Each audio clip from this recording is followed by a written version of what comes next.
ನಮಸ್ತೆ ಸ್ನೇಹಿತರೆ, ಯಾರೆಲ್ಲ ಈ ವಿಡಿಯೋನ ನೋಡ್ತಾ ಇದ್ದೀರಾ ಪ್ಲೀಸ್ ಲೈಕ್ ಮಾಡಿ. ನೀವು ನೀಡುವ ಲೈಕ್ ಈ ಮಾಹಿತಿಯನ್ನು ಹೆಚ್ಚು ಜನರಿಗೆ ತಲುಪುವಂತೆ ಮಾಡುತ್ತದೆ. ಇವತ್ತಿನ ಟಾಪಿಕ್ ಬಂದು ವಿದ್ಯುತ್ ತಂತಿಯ ಮೇಲೆ ಪಕ್ಷಿಗಳು ಕುಳಿತರೂ ಪಕ್ಷಿಗಳಿಗೆ ಏಕೆ ಕರೆಂಟ್ ಹೊಡೆಯಲ್ಲ? ಇಲ್ಲಿದೆ ವೈಜ್ಞಾನಿಕ ಕಾರಣ.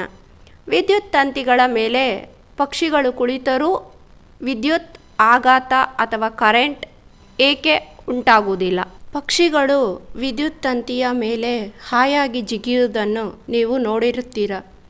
ಆದರೂ ಅದಕ್ಕೇಕೆ ಕರೆಂಟ್ ಹೊಡೆಯಲ್ಲ ಅನ್ನೋ ಪ್ರಶ್ನೆ ನಿಮ್ಮಲ್ಲಿ ಹುಟ್ಟಿರಬಹುದು.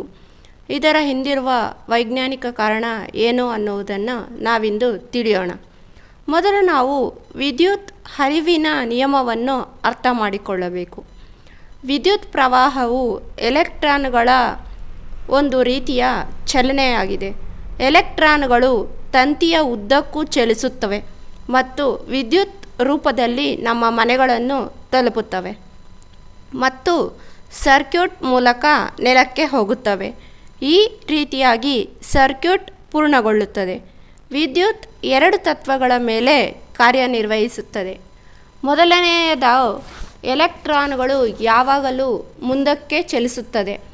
ಆದರೆ ಹರಿವಿಗೆ ಸರ್ಕ್ಯೂಟನ್ನು ಪೂರ್ಣಗೊಳಿಸುವುದು ಅವಶ್ಯಕ. ಸರ್ಕ್ಯೂಟ್ ಪೂರ್ಣವಾಗಿಲ್ಲದಿದ್ದರೆ ಕರೆಂಟ್ ಹರಿಯುವುದಿಲ್ಲ.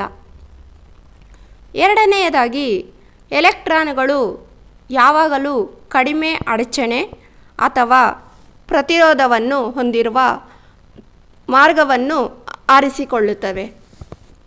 ಮಾರ್ಗದಲ್ಲಿ ಯಾವುದೇ ಅಡಚಣೆ ಉಂಟಾದರೆ ಎಲೆಕ್ಟ್ರಾನ್ಗಳು ಲೋಹದ ಮೂಲಕ ಮುಂದಕ್ಕೆ ಚಲಿಸುತ್ತವೆ. ಲೋಹವು ವಿದ್ಯುತ್ ಶಕ್ತಿಯ ಉತ್ತಮ ವಾಹಕವಾಗಿದೆ. ಲೋಹದ ಮೂಲಕ ವಿದ್ಯುತ್ ಸುಲಭವಾಗಿ ಒಂದು ಸ್ಥಳದಿಂದ ಮತ್ತೊಂದು ಸ್ಥಳಕ್ಕೆ ಚಲಿಸುತ್ತವೆ. ಹಾಗಾದರೆ ಪಕ್ಷಿಗಳು ಏಕೆ ವಿದ್ಯುತ್ ಆಘಾತಕ್ಕೆ ಒಳಗಾಗುವುದಿಲ್ಲ? ಇದಕ್ಕೆ ಕಾರಣ, ಹಕ್ಕಿ ತೆರೆದ ತಂತಿಯ ಮೇಲೆ ಕುಳಿತಾಗ ಅದು ಆ ತಂತಿಯನ್ನು ಹೊರತುಪಡಿಸಿ ಬೇರೆ ಯಾವುದಕ್ಕೂ ಸಂಪರ್ಕಕ್ಕೆ ಬರುವುದಿಲ್ಲ. ಅಂದರೆ ಬೇರೆ ತಂತಿಯನ್ನು ಟಚ್ ಮಾಡುವುದಿಲ್ಲ. ಇದರಿಂದಾಗಿ ಎಲೆಕ್ಟ್ರಾನ್ಗಳು ತಮ್ಮ ಸರ್ಕ್ಯೂಟನ್ನು ಪೂರ್ಣಗೊಳಿಸಲು ಸಾಧ್ಯವಾಗುವುದಿಲ್ಲ ಮತ್ತು ಅವುಗಳ ಅಡೆತಡೆಯಿಲ್ಲದೆ ಮಾರ್ಗದ ಮೂಲಕ ಮುಂದೆ ಸಾಗುತ್ತದೆ. ಆದರೆ ಪಕ್ಷಿಯು ವಿದ್ಯುತ್ ತಂತಿಯ ಮೇಲೆ ಕುಳಿತಿದ್ದರೆ ಮತ್ತು ಅದರ ದೇಹವು ಯಾವುದೇ ತಂತಿ ಅಥವಾ ನೆಲವನ್ನು ಸ್ಪರ್ಶಿಸಿದರೆ ಅದು ಬಲವಾದ ವಿದ್ಯುತ್ ಆಘಾತಕ್ಕೆ ಒಳಗಾಗುತ್ತದೆ. ಇದರಿಂದ ಅದರ ಪ್ರಾಣಕ್ಕೆ ಅಪಾಯವಾಗುವ ಸಾಧ್ಯತೆ ಇರುತ್ತದೆ.